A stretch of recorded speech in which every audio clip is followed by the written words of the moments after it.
I'm super excited to be in your faces again, and I'm here, Porncorn Crushers, Augusto TV Africa, to review a movie I love so much, a movie that is very personal to me because I love stories that, emanate from struggles and, a bit of history and things of that nature. So, this movie is Silverton Siege. It's a movie set in the early 80s. It's South African story of apartheid, and then, of course, the story evolves into several things, and those are the things that we're going to talk about in the movie. This movie was set in South Africa, Pretoria, like I mentioned, Silverton to be specific, and is a film directed by Mandela. It's actually interesting because that's his first directorial film, which is quite fantastic given, the specifics of the movie, the cinematography, the direction of the movie, the turns of events. It's that kind of movie that you sit down and you don't even know what's happening next. Not the kind of movies that you want to predict every turn of events. No, that's not what it is. So kudos to Mandela. He did a fantastic job. So for me, I'd rate his directorial skills, let me not shoot way over like the borderline, let's say maybe a 7.5 over 10, which is pretty good score. So this movie was released on Netflix on 27th of April 2022, and of course the cinematography was done by Sean Halili, and of course production company is Pambili Media. So here is pretty much the gist about the movie. So in Pretoria, South Africa, there was a struggle, a movement, in 1980, and the main characters of the movie in the person of Thabo Rametsi, together with Noxolo, Dlamini, and Aldo, who is Stefan Erasmus, are fighting for freedom, against like the white supremacists, if I have to put it that way, right? So they are trying to sabotage power plants and other industrial facilities that were heavily guarded by a lot of white people. Now, let me take you back to, a bit of history. In the apartheid regime of South Africa, the whites and the blacks were so much in disparity because it's just the way it was designed. Of course, this is what bet like the apartheid struggle in South Africa. So there was this inequality between the whites and the blacks, white only schools, white only banks, white only, bosses and things like that. And of course, South Africans did not feel like this was right because, I mean, you are in our own land and you cannot sabotage us. You cannot put us into this tiny box of slavery where it seems like all these things and all these struggles were a combination of why they thought it was okay for them to seize power. So they felt like the only way to actually find solution to this lingering problem of, segregation was violence. Violence was the only word. Of course, according to Kumalo, these guys will not hear any other thing apart from violence. We need to take our freedom back. And the language is simply violence. And of course, there was a failed attempt to actually take over an oil siege. And that did not go well because there was a sniff by the police. And then that's also culminated into like a hot chase. And then they found themselves in a bank. And this bank was like the center of everything that revolves around the movie. The segregation, the discrimination, the high and lows of whether the country can be governable or not, whether they were going to get freedom or not. Because, take you back a bit, it was about an ANC struggle, Nelson Mandela, of course, and they needed to find a way out.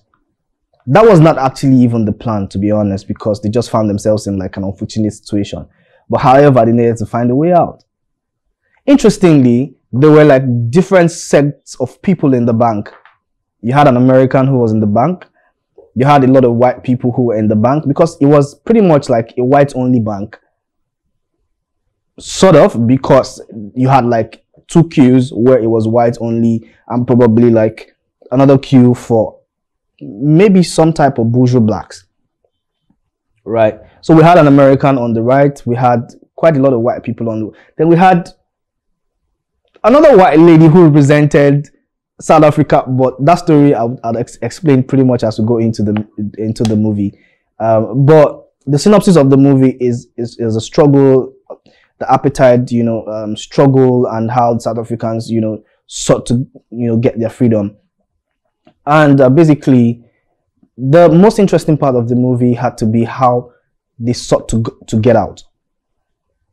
There were too many baits, too many incidences that led to the fact that they knew that it was only violence that could get them out. Their intention wasn't to kill. Their intention was to find a way to negotiate with these guys, the white supremacists, to actually get out of that situation and also to release Nelson Mandela, who had been in captive. The intention was just to get freedom. It was a movement they needed to start. It needed to happen. These things needed to happen. They needed to get their country back. They needed to get South Africa to work again. They needed South Africa to be governable. But of course, there's always a price to freedom. At the end of the day, it has to be either blood or violence or things of that nature. And that's exactly what played out in this movie. Because at some point, the only bait that they could use was the Prime Minister's daughter, who is an absolutely white, very white lady. But then there was a twist of event because she wouldn't even bend. At least we later found out that she wouldn't even bend to the yearnings of her father, who obviously wanted her to get out in the process of negotiating her release.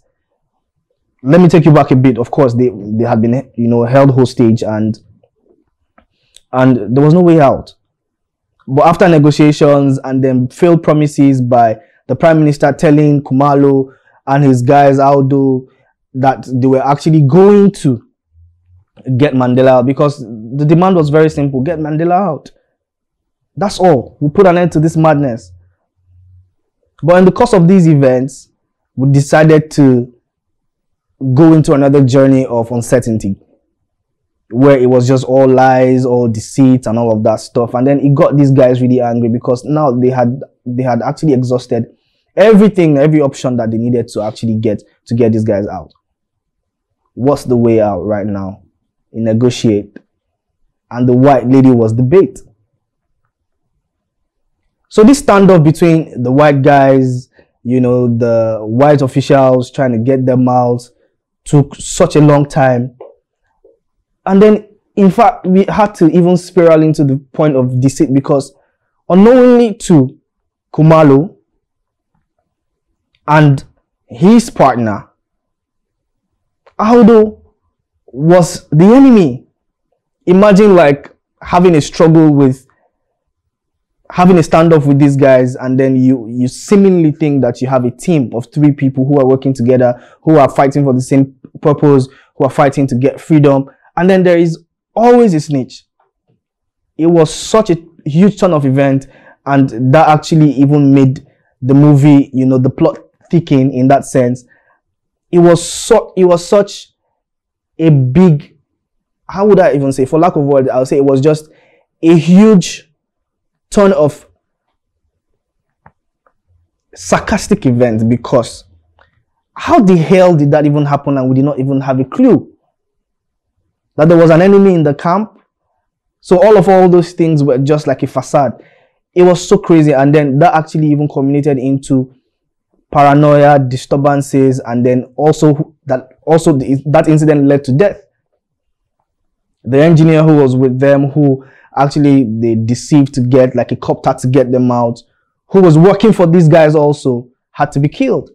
The intention wasn't to kill anybody anyways, but that had to happen because the guy had already spotted Aldo out to say, yo, you know that you are working for us.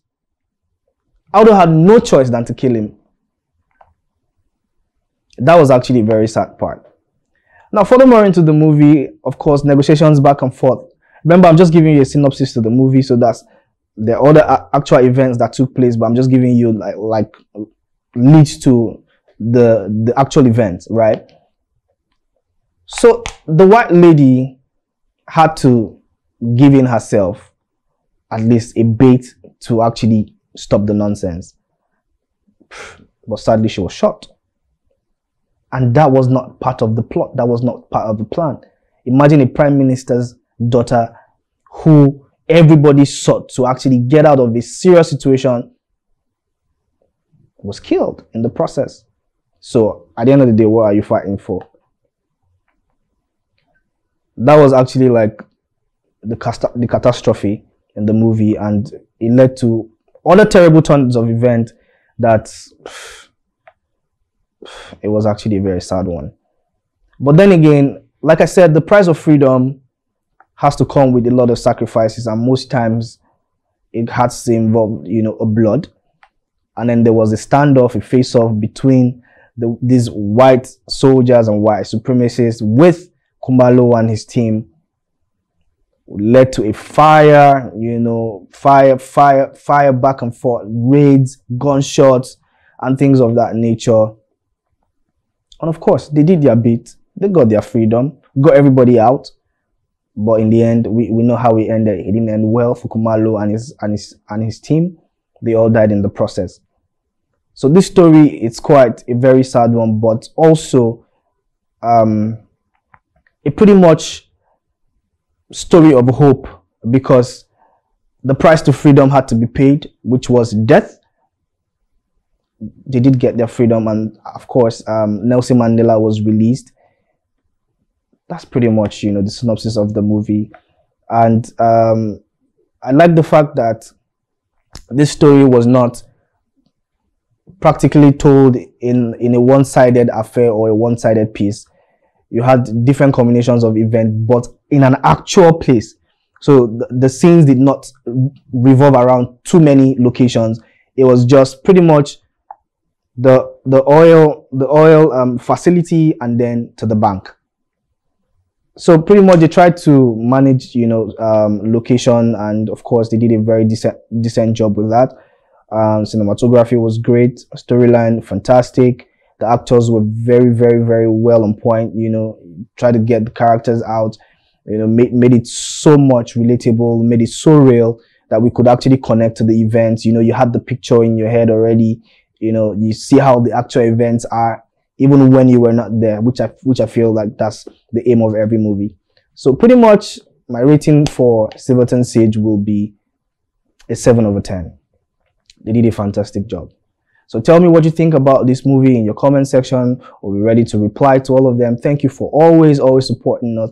Thank you for always liking, sharing, and please do not forget to do so. I'll see you again very soon.